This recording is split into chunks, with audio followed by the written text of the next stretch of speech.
little bit more. Hang on to me a little bit tighter. Oh daddy, oh daddy. What the fuck did you just fucking say about me, you little bitch? I'll have you know I graduated top in my class in the Navy SEALs, and I've been involved in numerous secret raids on Al-Qaeda, and I have over 300 confirmed kills. Wait a second, you were that little bitch on Halo.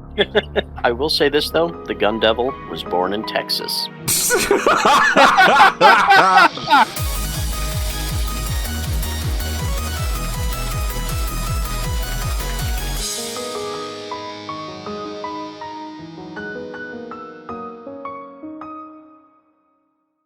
As is the case with this show itself, the hidden gem of Notice Me Senpai. Today we're showcasing the unknown, the underrated, the underappreciated. The shows that everyone, I dare say everyone, would love if they only knew about it. Xenogelion, as our scholar of all things underrated, are you ready to enlighten us about everything small and insignificant? I genuinely thought you were gonna segue in underboob in that as well. How do you get to underboob from there? Wrong show for that one. Not the 69th episode. Yeah, let's keep going. Perfect. In the criminally underrated show from the early 90s, 3X 3 Eyes, the main character dies but is reanimated as a sort of zombie slave to a demon girl, unable to die but still able to feel pain, and used to carry out her will. You could say it was an almost clairvoyant prediction of the work-life culture of our age. Xeno, how much do you hate your job? Right now, I hate my job a lot because I've not seen 3x3 Eyes, and I've been told it's peak anime of the 90s, and oh dear God. It just, though, however, you describing the premise reminds me so much of Is That a Zombie? Because the premise of that one is there's this high school student who ends up being killed and is resurrected by a necromancer. Ooh. Oh no, this isn't the twist. However, right, he can't stand things like daylight, so he goes home really late after school because he wants to be out in the sun for as little as possible. And apparently a magical girl with a chainsaw turns up and is fighting a monster of some kind. And she ends up getting quite badly hurt, and he ends up taking her magic wand, which is a chainsaw, and becomes the magical girl himself. What? If that's not enough of a sales pitch to get you to watch Is That a Zombie? I don't know what is. I'm intrigued, nervous, and horny. For a zombie? You know, I'm not gonna kink shame. I'm not gonna kink shame, dude. Because here's the thing, though. It's the same with 3x3 Eyes. You don't have to be rotting just to be a zombie. There are many kinds of zombies. You can be a sexy zombie. We put the romance and necromancer. Oh my god. Shield hero Xeno. Would you say DN Angel completely ended the heist/romance genre by being too good? Was our hero dark, just too sexy? Okay, I have seen DN Angel, right? Oh boy. Oh god, it was seriously at the decline of the whole I don't know, what genre is it for? Does it have a harem in it? I don't know. I think it was fairly limited in the romance option. Oh wow, I dropped it after 7 episodes and I rated it 2 out of 5. Is this genuinely on your list? It's on my wife's list. It's on your wife's she can't hear me, can she? No, thankfully. Oh, thank God. What was the question? You think it ended the heist/romance genre by being too good? It was too something. It is too perpendicular to good. See, that's the problem. I can't say it's bad. I can. I'm on your headphones, so I I'm in another time zone, so I can see. Oh fuck! I mean, I'm looking at the poster, and I'm just like, ugh. So I have a question for you, Xeno. You are now the teacher in Assassination Classroom. The final assignment of all the kids in the class is that they have to kill you to prevent the end of the world. How would you deal with these kids who are trying to kill you? And why would you kill them? And how would you kill them? Okay, how is relatively easy. Teach them Java. Or I'm gonna take it one step further. I'm gonna say Golang. Because, I have tried to learn Golang, and I spent 5 weeks on it, and it is, the most I was told, it's, Golang is exactly like PHP. It is the most removed from PHP thing out there, right? It is, It is as close to PHP as the rock is to the sky, right? Anyway. I mean, they're children. They deserve to die anyway. They're gonna make my life a living hell. Let's make their lives less. I mean, you can tell why I don't have kids. No, that sounds great. As a father, I approve of this. Me not having kids. Well, I don't even have a funny question. I'll just let you go off on why Guyver is in fact the most underrated anime of all time. Because no one fucking knows about it. It's like, seriously. Okay. The great thing about the Guyver is the fact that it's a super grim, dark setting where the evil corporation, there's no level too low that they won't stoop to just fuck over the main protagonist. Like, you always wonder, like, how come the villains from, like, Power Rangers or Kamen Rider or whatever you want to pick, like, why don't they just, like, I'm just gonna nuke this city that you guys are in, try and survive that. Like, the fucking evil corporation is already taking over the world and no one fucking knows about it and no one believes it's so fucking good. The 90s version is so much more brutal than the 2005 version. They really tamed it down. Strong words there. That was a good rant. I'm okay. Xenogelion. I'm not okay. Give me a second. Oh, God. No worries. Give yourself to breathe.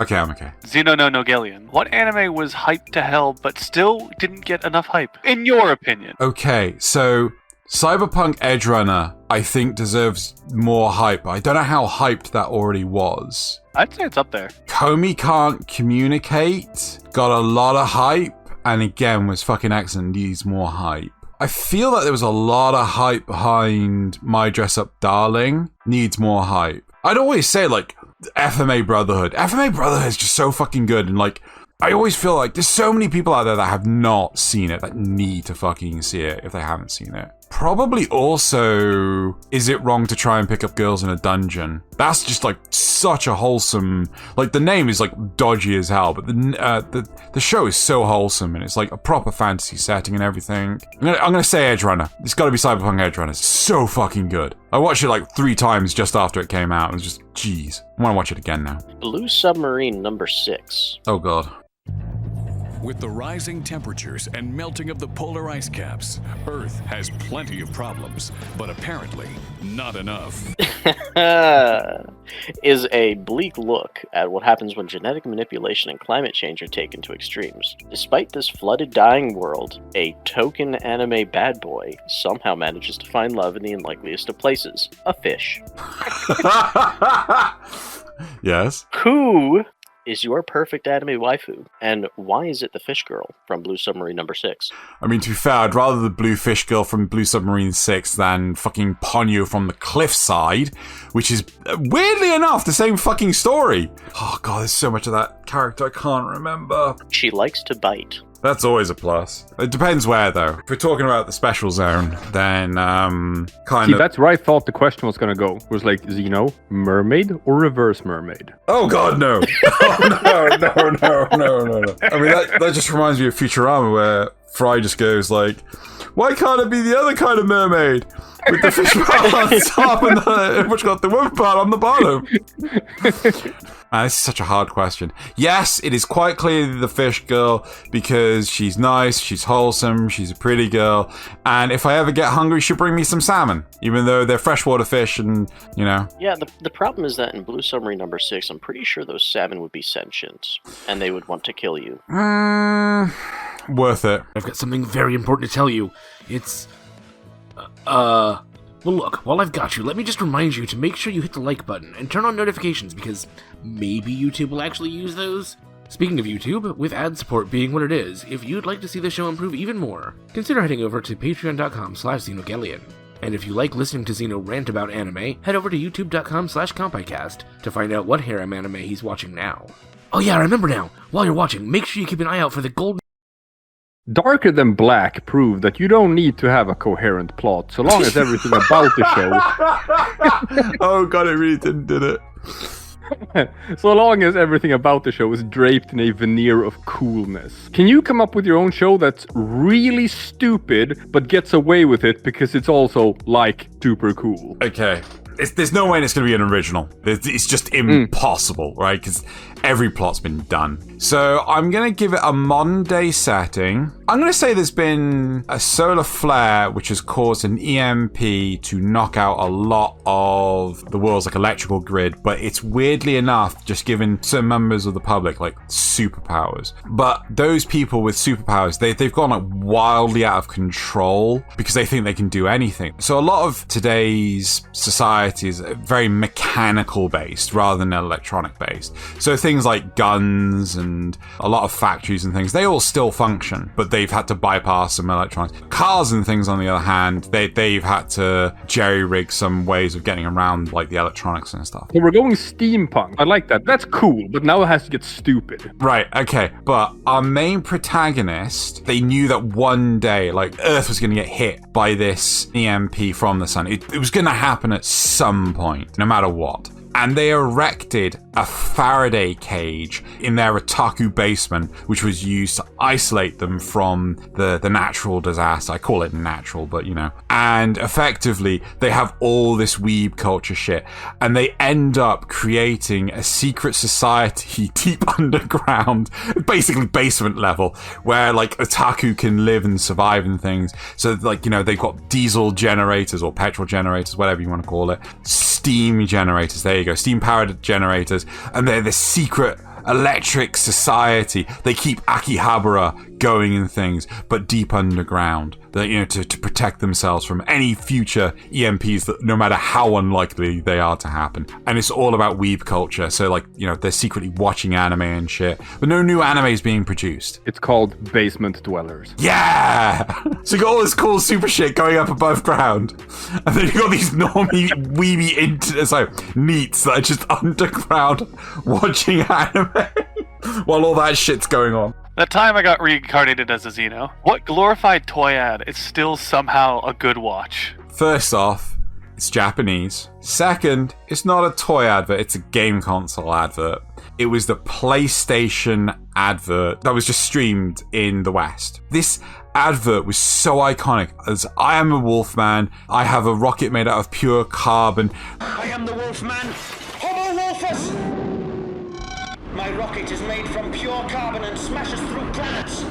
Like, honestly, no matter what, it caught your attention. It's fucking genius. I don't know what madman came up with that, but it was such an iconic advert, there's no way I can forget about it. I think you're alone in this. No. After the Long Man commercials, I'm pretty sure that Japan has got quite the ad game going for them.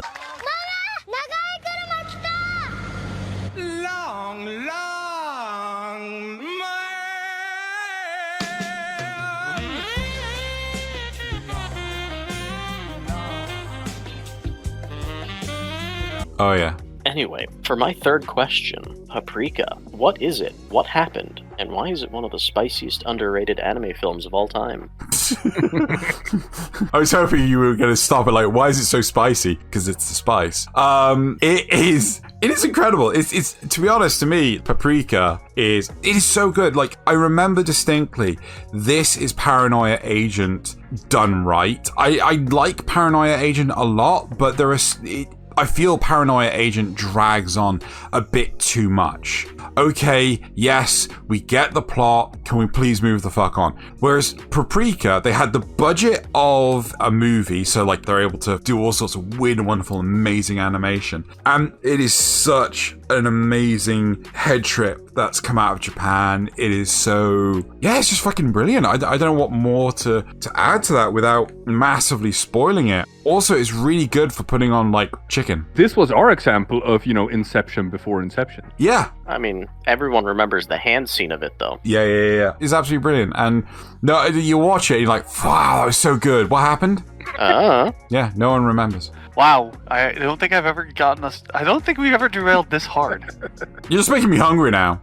There was a show called Hetalia where the characters were anthropomorphized countries. So you have the character of England who loves tea, the character of Sweden who avoids conflict and is polite, the character of Germany who wants to hug and kiss the Jews. You know, casual, lighthearted stuff like that. What? But what do you think would be the actual proper way to portray the character of England? Okay, so first off, it needs to look like Boris Johnson. I don't care the fact that he's not the current prime minister. It needs to look like Boris Johnson for some reason. Also very blusterish. Right, yes, we gotta sit back and take a good look at our financial institution. That's Richard Nixon.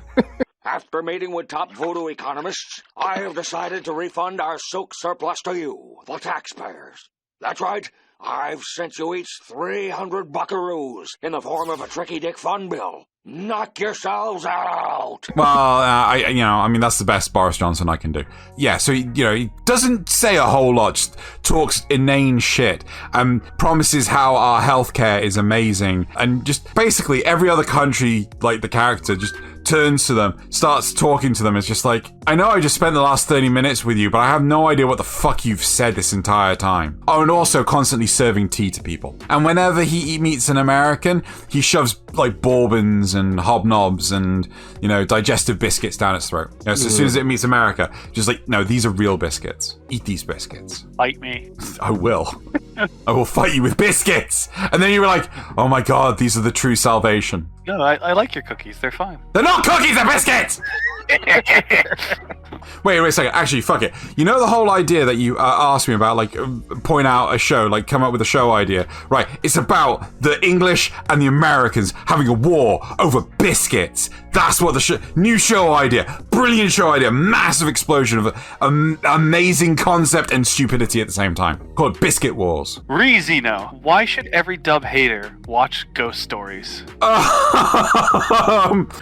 Wait, are we in the Patreon questions yet? No. Oh, I don't think I can truly. Okay. So Ghost Stories came from an era where there are so many offensive jokes in it. You can't help but not laugh. If you're in a group of individuals that have similar taste in humor, that won't be offended if you laugh at something that they're offended by, then that's the time you watch Ghost Stories. There are even jokes that take the piss out of dyslexic people. And as someone that is severely dyslexic, I find those funny. You're home early? Were the bars closed? No, I stopped by. Oh, gotta sit down. Remember that test I flunked? And you beat me so hard I couldn't sit down for a week? Look now! Wow, that's my girl. Momoko, open your eyes. Ooh. Look for the Jesus Christ Superstar looking graphic. Ooh. The whole point of Ghost Stories was, I think, they'd had the footage, but the scripts weren't delivered, so they had to basically ad-lib the entire show. And that's what the voice actors did. They just improvised the whole thing, and some of it is just so fucking stupid and hilarious. If I recall, the entire thing was they weren't given it because it was part of this whole dubbing deal. These are the shows you're going to... It kind of got shoved in. They went, dub it. Where are the scripts? Just dub it. Yeah. But it is about as politically correct as... Boris Johnson? Yeah, no, it's about as politically correct as anti-Twitter. Or 4chan. There you go. Yeah. So, Xeno, very rarely do animes get inspired from Western sources. Things like Howl's Moving Castle. That is not the underrated, because that was rated quite highly and is widely beloved. Really? In the UK, it was weirdly hated for some reason. I don't understand why. I thought it was amazing. Well, that's probably because usually when people have something that's adapted from something that they love, they always hate it because it's not adhering to the source material or whatever. But no, the anime I'm thinking of is called Gankutsuo, which is the adaptation of the much beloved Alexandre Dumas's Count of Monte Cristo. It features one of, if not the greatest sugar daddy and anime dilf of all time. Oh my god. However, what piece of classical literature would you adapt into an anime, and what sort of spin would you put on it? Okay. I'm kind of glad that you didn't actually ask me about Gankutsuo, because I haven't actually seen it. Again, needs to be added to the list. You gotta watch it. I mean... But I will also say, it's gotta be Three Musketeers. I would genuinely love a Three Musketeers, but let's put it in a setting, like a sci-fi setting, where sort of swords are literally mandatory. Like, guns are outlawed because they're not like traditional guns. Because, like, I don't know if you know this, in the Dune setting, apparently you can't use, like, laser guns in the Dune setting because if the laser comes in contact with is it the sonic shield, the vibration shield? The personal shields. Yeah, if a laser comes in contact with a shield, it just nukes everything, right? So it's that devastating. So I would like to think that, like, this setting, guns are outlawed for some similar reasons. So, like, I don't know, maybe the atmosphere's changed or whatever. You know, maybe some aliens have attacked, and so basically it's all swords. And yeah, let's put aliens in there. Let's put lightsabers. Let's make them Japanese. Let's not make them high school students, because fuck that noise. Let's do that. Yeah, Three Musketeers. Let's make it happen. We can do it. What animation studio would you bring on to animate that? Oh, I wouldn't do Mappa because they tend to shy away from some of the more violent things. They're an amazing animation studio, but I wouldn't do Mappa.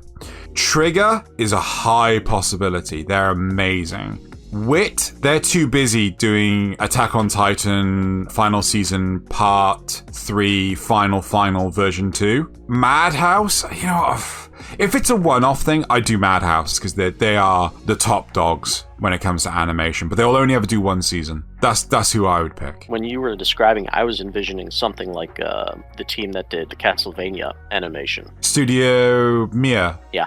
They could do it. I'd also think David Production as well, because obviously they've done a lot of the JoJo stuff, but also this is something that really shocked me. David Production are also doing the remake of Urusei Yatsura, and I was just like, the fuck? This is them? And they've done a phenomenal job on the animation. So they are also a top contender. Again, it depends on, like, you know, how violent they're willing to be and things. So if none of them are willing to be particularly violent, I say Studio Trigger would do the best job, because Studio Trigger are like, yeah, we will pull no punches. And then it's a toss-up between David Production and Madhouse. We've turned every stone, inspected every nook and cranny, and found the hidden masterpieces buried in the annals of time. We've laughed, we've loved, we cried. But all these moments will be lost to history like tears in the rain, because we were mostly talking about stuff that no one gives a shit about. But hey, that means you can probably rent it for cheap, like Xeno. Wait, rent me for what?